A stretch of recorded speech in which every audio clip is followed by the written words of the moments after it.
Evening. Got a call about a suspicious vehicle. Mind telling me what you're doing here? I live here. Just got back from the gym. Alright, I'm gonna need to take a look inside the car. No, I don't consent to any searches. You refusing to cooperate with me right now? I'm exercising my rights, and you should know what those are. The patrol car idled at the edge of the cul-de-sac, engine ticking like a clock running out of patience. Red and blue lights washed across a quiet suburban driveway, stone, gravel, an American flag barely stirring. The man standing there wore gym clothes, keys in his hand, pulse steady. He had decided cases that shaped federal law. Tonight, none of that mattered. A young officer stepped forward, hand hovering near his belt, about to cross a line the Constitution spent centuries drawing. Before this moment turns into a headline, a lawsuit, or a footnote in civil rights history, stay with this story, because what happened next didn't just expose one officer's mistake. It revealed a system that still doesn't know who it's policing or why. The call came in just after 9:17 p.m. Buried between a noise complaint and a traffic assist. Dispatch voice flat, procedural, possible suspicious vehicle, residential cul-de-sac. No mention of a crime in progress, no weapons flagged.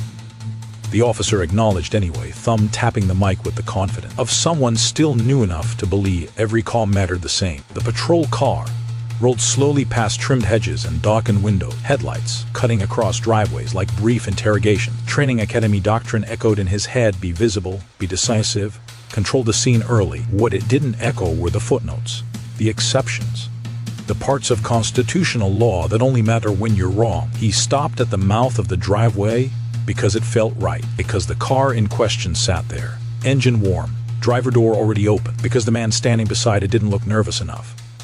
Red and blue lights bloomed against stone and siding. The neighborhood snapped awake in fragments, curtains shifting.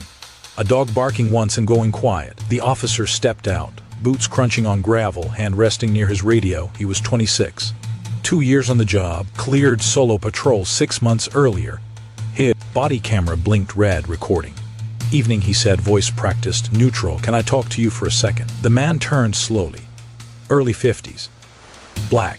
Athletic build softened by age. Sweat-darkened t-shirt, gym shorts, car keys looped around one finger. He didn't flinch at the lights, didn't raise his hands, just looked at the officer the way someone looks at weather, acknowledging it, not fearing it.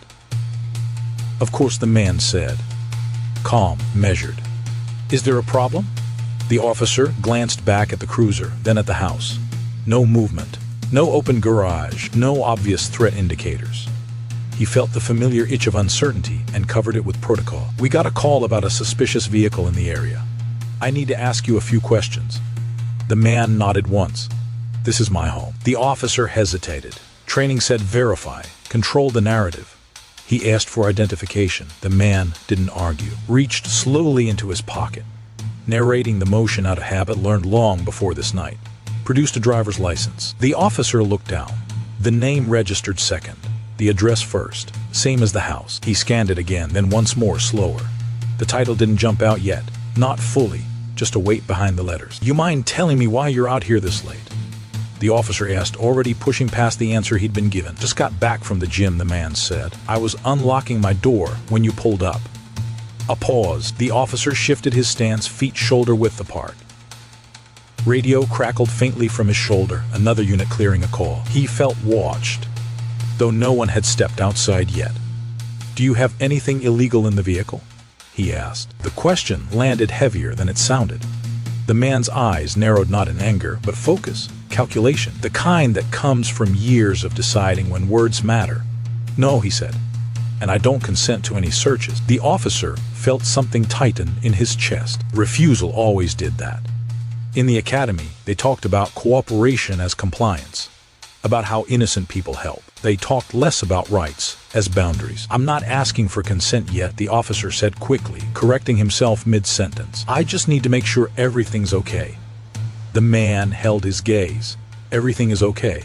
Silence stretched. The lights kept spinning, painting both of them in alternating colors, authority and alarm.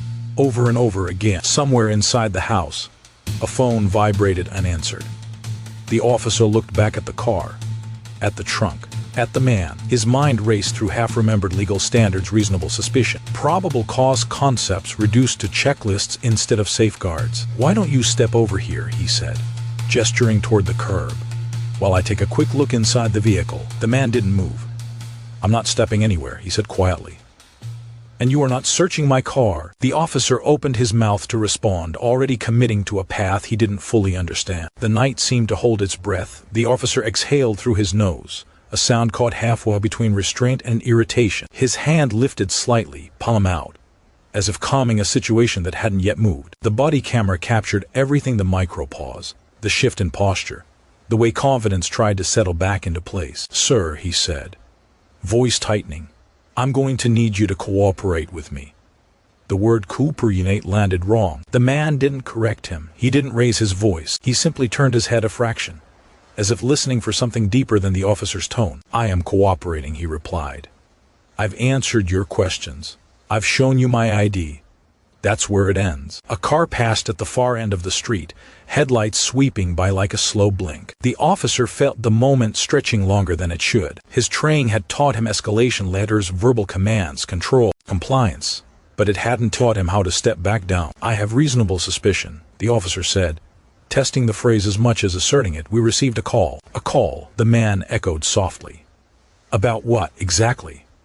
The officer didn't answer immediately. He keyed his radio instead. "Dispatch, can you clarify the nature of the call?" Static. A pause. Then the reply came, thin and procedural. "Caller reported an unfamiliar vehicle idling. No further details." The words hung in the air, stripped of urgency the moment they were spoken aloud. The man closed his eyes briefly, then opened them again. "An unfamiliar vehicle," he said. "In my own driveway." The officer felt heat rise to his ears. He straightened, trying to reclaim ground. "I'm just doing my job." The man nodded once. "So am I." That was the moment the officer looked again at the license. Really looked at the line beneath the name. At the seal, United States District Judge. The realization didn't explode. It sank. Heavy, immediate. His jaw tightened. He glanced instinctively at the body camera, then away, as if eye contact might make it worse. "You're a judge," he said, the word landing awkwardly, unfinished. "I am," the man replied. No pride, no challenge, just fact. The officer's voice dropped. "Why didn't you say that earlier?" The man's answer came without hesitation. "Because it shouldn't matter." Silence again, thicker now. The officer's internal script unraveled, authority reordering itself in real time. In training manuals, federal judges existed as abstract figures, names on warrants, signatures on orders, not men in gym shorts standing barefoot on gravel. "I still need to ensure there's nothing illegal in the vehicle," the officer said, quieter now but stubborn. "Title or not." The judge tilted his head slightly. "Then you'll need probable cause," he said. "And you don't have it." The words weren't sharp. They were instructional, almost patient. "You don't have consent," the judge continued. "You don't have exigent circumstances. And a vague call from a neighbor doesn't override the Fourth Amendment." The officer shifted his weight, boots grinding softly. He felt exposed, not threatened, but seen. The kind of exposure that comes when someone names the rules you've been improvising around. "I can detain you," he said, reaching for something solid. "For officer safety." "For how long?" the judge asked. "And for what?" A porch light flicked on 2 houses down. The street seemed to lean closer. The officer keyed his radio again, voice lower now. "Supervisor, I'm on scene with a subject refusing a search. Requesting guidance." The response didn't come immediately. The judge folded his arms loosely, not defensive, not relaxed. "Waiting." "You're standing on private property," he said. "If you intend to search my vehicle, you'll need a warrant. And if you intend to detain me, you'll need to articulate why." The officer swallowed. His academy instructor's voice echoed faintly. "Articulation is everything. Write it like a lawyer will read it." The irony wasn't lost on him. Red and blue light washed over the judge's face, steady, unflinching. The officer realized too late that this wasn't a test of compliance. It was a test of knowledge, and he was failing it in real time. The supervisor's voice finally broke through the radio, older, steadier, carrying the weight of years that had taught him when to slow a scene down. "Unit 12, copy. Hold where you are. I'm en route." The officer acknowledged, a short 10-4 that sounded more like relief than professionalism. He took a half step back, without realizing it. Space opening between him and the judge like a subtle admission. The light stayed on. The camera kept rolling. Across the street, a front door opened, not fully, just enough for a face to appear, then retreat. A phone lifted behind a window, its screen glowing pale blue. The scene widened without anyone saying a word. Authority, once contained between 2 men, began to fracture into witnesses. The judge noticed too. His posture shifted not away from the officer, but toward the street. Shoulders squared, chin level. He had spent decades understanding how moments become records. "Is there a reason I'm being detained?" he asked again. The officer hesitated. He looked at the curb, at the gravel, anywhere but the judge's eyes. "You're not detained," he said, then corrected himself. "Not formally."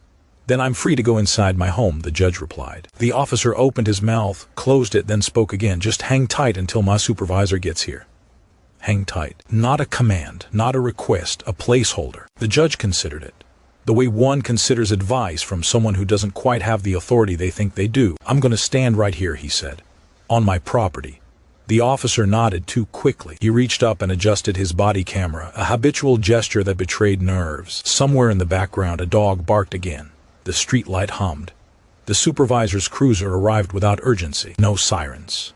Just headlights cutting through the cul-de-sac, the car easing to a stop behind the patrol unit. A man in his late 40s stepped out, uniform worn softer by time. He took in the scene in seconds: the judge, the house, the lights, the posture of his officer. "What have we got?" the supervisor asked, voice low. The officer leaned in, speaking fast now, words tumbling over each other. Caller said suspicious vehicle. Subject refused consent. He's a federal judge. The supervisor's eyes lifted, met the judge's. Recognition flickered, not personal, but institutional. He stepped forward, hands open. "Good evening, Your Honor," he said. Respectful, careful. "I'm Sergeant Miller." The judge nodded. "Good evening, Sergeant." Miller turned slightly, angling his body so the officer could still hear. "Do you mind telling me what happened from your perspective?" The judge did, simply. Chronologically. No adjectives.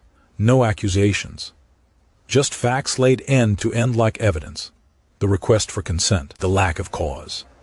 The insistence. The supervisor listened without interrupting. When it was over, he turned to the officer. "Did you observe any criminal behavior?" he asked. The officer shook his head. "Any weapons in plain view?" "No." "Any exigent circumstances?" The officer hesitated, then spoke quietly. "No." Sergeant Miller exhaled once. The decision settled. "All right," he said. "We're done here." He turned back to the judge. "I apologize for the inconvenience. You're free to go." The judge didn't move right away. He looked at the officer, not with anger, not with triumph, but with something heavier. "I hope you understand," he said calmly, "that tonight could have gone very differently." The officer nodded. "Yes, sir." But his voice lacked certainty. The judge turned, walked up the driveway, and unlocked his door.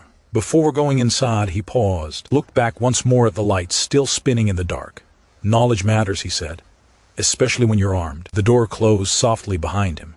The supervisor reached up and switched off the patrol car's lights. The street exhaled, phones lowered, curtains closed. In the sudden quiet, the officer stood beside his cruiser, replaying the last 15 minutes in his head, already aware that the recording would outlive the moment. What had started as a routine call had become something else entirely, and the paperwork hadn't even begun. Warning didn't arrive gently. It came in emails, in subject lines stamped urgent, in a quiet knock on the officer's apartment door, from a sergeant who didn't bother sitting down. The night before had already been clipped, tagged, and uploaded into the department's evidence management system. Body camera footage was immutable now, time-coded, backed up, discoverable. At 8:42 a.m., Internal Affairs opened a preliminary review, not because a complaint had been filed yet, but because risk management didn't like surprises. The officer sat in a small interview room with gray walls and a single recorder on the table. No cuffs, no raised voices, just questions asked in a tone that suggested the answers were already half known. "Walk me through your decision-making," the investigator said. He tried. He talked about the call, about suspicious vehicles, about officer safety. He used phrases he'd been taught to use, hoping they still carried weight in daylight, but stripped of flashing lights and adrenaline. The words sounded thinner, less certain. "Did you believe you had probable cause?" the investigator asked. The officer paused, long enough to matter. "At the time, I thought I might, not knew." The difference would echo across town. In a quiet office lined with law books and framed opinions, the judge sat alone with a legal pad. He hadn't slept much. Not because of fear, but because of familiarity. He had written dissents about stops like this, reviewed cases where everything hinged on tone, timing, escalation. Last night, he had been inside one. At 10:15 a.m., he received a call from the chief judge's chambers. Not alarmed, not dramatic, just a check-in, acknowledgement. The system, recognizing one of its own, had brushed against its failure. "I'm fine," he said, "but this can't just disappear." By noon, the city attorney had the footage. By 1, so did the mayor's office. The language in the emails shifted quickly from incident to exposure, from review to liability. No one said race out loud yet, but it was there, shaping every sentence. The department's training manual was pulled. Sections highlighted. The Fourth Amendment, chapter 4 pages long. Last revised 6 years earlier, suddenly felt inadequate. Legal advisors flagged it immediately. Insufficient articulation standards. Outdated case law references. At 3:07 p.m., the officer was placed on administrative leave. Standard procedure. Paid. Temporary. But the badge had weight when it came off his belt, placed gently on a desk like something fragile. He drove home in silence. That evening, the judge sat at his kitchen table, watching the footage again on a secure link. He didn't flinch. He didn't fast forward. He watched the pauses. The half-steps. The moments where knowledge could have ended it sooner. He thought about the choice he'd made to stay calm, about how easily that choice could have been read as compliance instead of restraint, about how many people didn't have the luxury of being believed. At 9:30 p.m., a statement was drafted. Careful language, apology without admission, commitment to review procedures. It would be released in the morning. The judge closed his laptop and stood by the window, looking out at the same driveway now empty and still. Justice, he knew, didn't always announce itself with force. Sometimes it arrived, quietly, demanding to be reckoned with.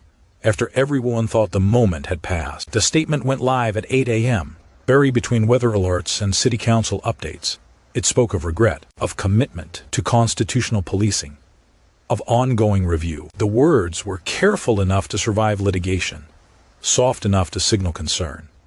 But behind them, machinery was already moving. Within a week, the department issued a directive.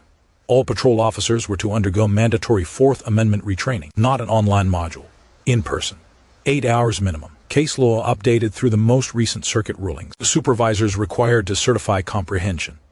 The memo cited no names, but everyone knew why it existed. The officer attended the training from the back row. He listened this time differently, not as theory, as consequence. Instructors replayed clips, generic scenarios, anonymized, but he recognized the posture, the hesitation, the instinct to fill silence with control. When probable cause was explained, slowly, methodically, he felt something settle that hadn't before. Clarity mixed with shame. The internal affair finding came 3 weeks later. Policy violation. Improper attempt to search without legal basis. The discipline was measured. A formal reprimand, remedial training. A note placed in his file that would follow him quietly for the rest of his career. Not career-ending, but defining. He accepted it without appeal. Across the federal courthouse, the judge returned to the bench. The docket was full suppression motions, civil rights claims, argument about stops and searches that now felt uncomfortably close. In one case, he paused longer than usual before ruling. The Constitution, he said from the bench, is not a suggestion to be navigated when convenient. It is a boundary, and boundaries only work when they are respected before harm occurs. The courtroom was silent. The words entered the record. Outside, public interest flickered and moved on, as it always does. No protests, no viral outrage, just a quiet recalibration inside institutions that preferred quiet corrections to loud reckonings. But something had shifted. The officer, back on patrol months later, responded to another suspicious vehicle call, same time of night. Different straight. He slowed before activating his lights. He listened more than he spoke. When the driver explained, he verified, and then he left. No search. No escalation. No story. The judge drove home that night, pulling into the same driveway. The gravel sounded the same under his tires. The house stood unchanged, but he sat in the car for a moment before getting out, aware of how thin the line still was, how much depended on training, on restraint, on whether authority remembered its limits. Justice, in the end, didn't feel like victory. It felt like responsibility shared, fragile and unfinished. And in that quiet understanding, something like progress finally took hold.